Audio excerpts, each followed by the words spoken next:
কিছু কিছু আলসারের যদি গ্যাস্ট্রিকের আলসার হয় তাহলে খাইলে ব্যথা উঠবে, আর যদি খাইলে ব্যথা কমে তাহলে এটা ডিউডেনাল আলসার।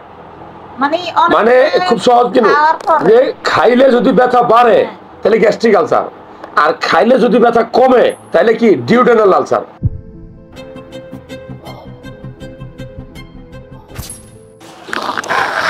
কোন কি সমস্যা আপনার?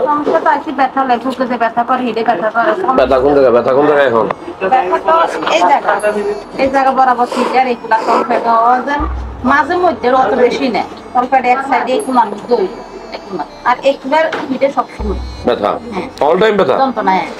আর যখন তীব্র ব্যথা বেশি হয় কমে যায় তখন 1 ঘন্টা 1 ঘন্টা কিল দিলে যে যন্ত্রণাটা লাগে না, ব্যথাটা কমে গেল, যন্ত্রণাটা মানে কিল দেওয়া শেষ তখন যে ব্যথাটা যেটা না পরে যে ব্যথাটা থাকে এরকম থাকে, বিষয় থাকে এই জায়গাটা, বিষয় থাকে এই জায়গা আর ওই ফিট এই জায়গা কিন্তু হাত দিয়ে ধরলে এখনো ব্যথা লাগে, মানে চাপাটা ব্যথা লাগে। আচ্ছা, এখন আপনার যে রিপোর্টটা আইছে আমরা বলছি আলসার টেস্ট পজিটিভ।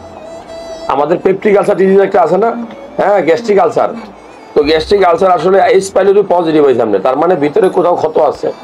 আপনাকে কিছু খাবার অ্যাভয়েড করতে হবে, কিছু খাবার গুরুত্ব দিয়ে খাইতে হইব, যেমন ঝাল অতিরিক্ত খাওয়া যাবে না, চর্বি অতিরিক্ত খাওয়া যাবে না, মিষ্টি অতিরিক্ত খাওয়া যাবে না। আপনি যদি মেয়ে মানুষ ধূমপান করেন না তো বয়কট, হ্যাঁ, আর অতিরিক্ত লবণ খাওয়া যাবে না, খাওয়ার মাঝখানে পানি খাওয়া যাবে না, খাওয়ার পরে আপনি প্রচুর পরিমাণে পানি খাবেন, বেশি করে শাকসবজি খাইতে হবে। এই কারণে আপনার ব্যথাটা, আপনার এইখানে যে ব্যথাটা এটা আলসারের জন্য ব্যথা।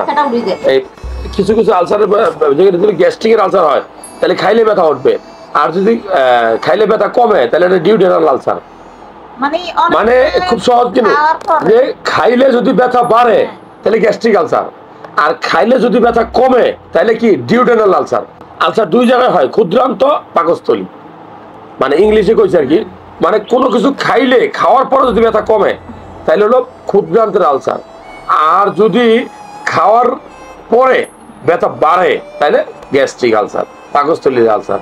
এটা কিন্তু খুবই ইম্পর্টেন্ট জিনিস, যে খাইলে ব্যথা বাড়ে কেন।